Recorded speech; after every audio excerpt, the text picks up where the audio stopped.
I want to... Happy Friday, everybody. Wow. Happy Friday. What a week. If we can even say that with just the hellscape in Los Angeles. You know, because of the proximity of where I lived in Pensacola, Florida, I was over in Louisiana and Mississippi every day after Katrina. And I've got to say, there are a lot of parallels here. Aren't there? There really are. And we don't know the exact causes for the complete failure of government to be able to protect these homes. I don't think we can say it's a smelt alone. We don't know what it is, but I do think it's going to be like Hurricane Katrina. I mean, the infrastructure has been slashed.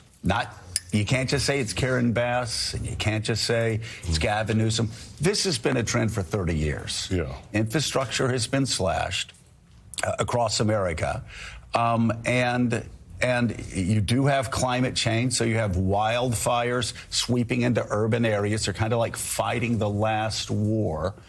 But I just, the longer we get into this, the more I think about how New Orleans didn't invest in their levee system, how they didn't invest in critical infrastructure, and people died because of it.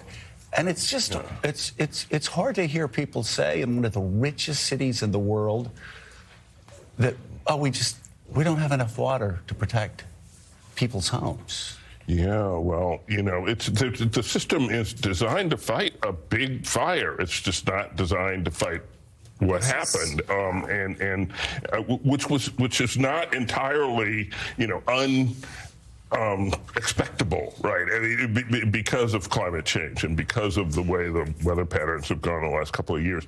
But you fight a fire that huge from the air, you've got to get your choppers and your planes up dropping water on something that big, and they couldn't get the planes up because of the high winds. And so, you know, should there be a more robust infrastructure to this? Should there have been more than 3 million-gallon tanks up on Pacific Palisades, which is what there was, and they were full, and yet that was not nearly enough. Well, the question really answers itself. They should have had more. And Elizabeth, there are parallels also with what's happening in Los Angeles right now, where you have people moving into areas where wildfires spread, so it's not like urban fires.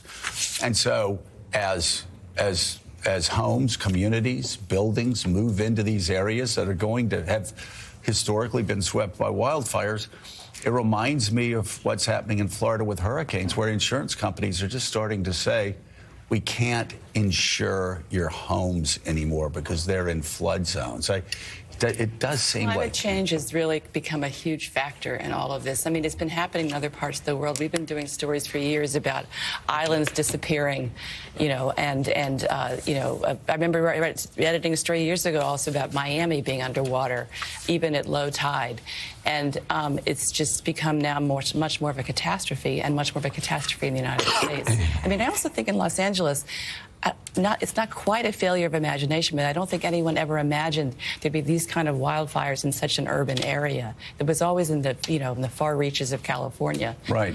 Not in Pacific Palisades, not in the Hollywood Hills. It was just, the thinking was these forest fires. Yeah, forest fires. We were imagining a forest fire in Pacific Palisades. Well, and Willie, that's again, it's a couple of things happening. You've got urban sprawl, where people are moving neighborhoods out to places where they never were before. And so areas where you have more wildfires than urban fires. And then you have climate change, and you have the dry weather. And with all of that, you have a community, I guess, a municipality that did not keep up with the realities of those dramatic, radical changes. And just like the Ninth Ward in New Orleans, this should be a wake-up call. Very late, but a wake-up call, not only to Los Angeles and to California, but to politicians, local, state politicians across America, that you have to fight the new battle. And with urban sprawl, with climate change, with people moving into flood zones, with people moving into zones where there are wildfires, something's going to give. It happened in Katrina. It's happened here. Yeah, there's a great piece this morning in the LA Times, a lengthy piece that explains how the water systems are set up in Los Angeles.